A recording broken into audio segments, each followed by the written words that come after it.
તો ગાઈસ જય માતાજી, જય દ્વારકાધીશ, ગુડ મોર્નિંગ અને ફરી એકવાર સ્વાગત છે તમારું આપણા એક નવા બ્લોગમાં. તો મિત્રો આજે હું તમને કરાવવાનો છું મારા ઘરની ટૂર. તો જો મારું ઘર તમને પસંદ આવે તો એક નાની એવી રિક્વેસ્ટ છે, મારા વિડીયોને લાઇક કરી દેજો અને ચેનલને સબસ્ક્રાઈબ કરી દેજો મિત્રો, કેમ કે હું તમારી માટે નવો છું પણ એક તમારો દોસ્ત સમજી અને મને થોડો સપોર્ટ કરી દેજો મિત્રો. તો મિત્રો તમને બતાવું કે જો આ બધા અમારા ઘર છે. આ પહેલું ઘર છે એ મારા દાદાનું ઘર છે. પછી અહીંયાથી આગળ જઈએ એટલે આ બીજા નંબરનું ઘર છે, એ મારું ઘર છે. અને અહીંયાથી આ ત્રીજા નંબરનું જે ઘર દેખાય એ ઘર મારા દાદાનું છે. અને અહીંયાથી આ ચોથા નંબરનું ઘર રહ્યું ને એ મારા દાદાનું ઘર છે મિત્રો. અને મારા પપ્પાની 4 ભાઈ છે. 4 ભાઈમાં અમારા 4 ભાઈના અલગ અલગ ઘર છે, એટલે બધાનો અલગ અલગ ઘર આપેલા છે અને બધા રહે છે. અને મિત્રો આ જે ઘર દેખાય તમને એ ઘર મારા દાદાનું છે, પણ એ લોકો અહીં કોઈ રહેતા નથી એટલે એ ઘણી જો લોક માર્યું છે. અને આ જે ઘર છે એ મારું ઘર છે. હવે મારા ઘરની તમને વાત કરું તો જો આ નાનું એવું મારું ઘર છે. એની અંદર સૂવા માટે એક બેડ અહીં આપ્યો છે અમે.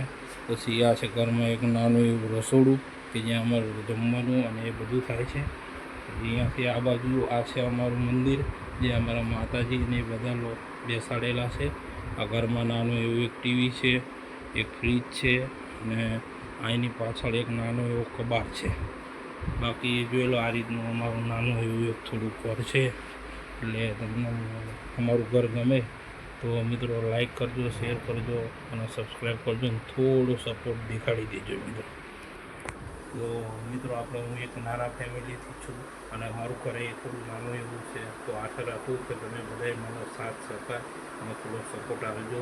આ એક બાજુનો એક નાનો રૂમ છે. પછી આ બહારની સાઈડમાં જો આ એક ચૂલો રાખેલો છે.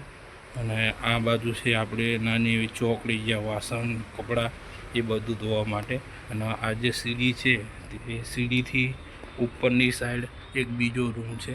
એ રૂમમાં પણ એ મારો રૂમ છે, એટલે ત્યાં હું રહું છું.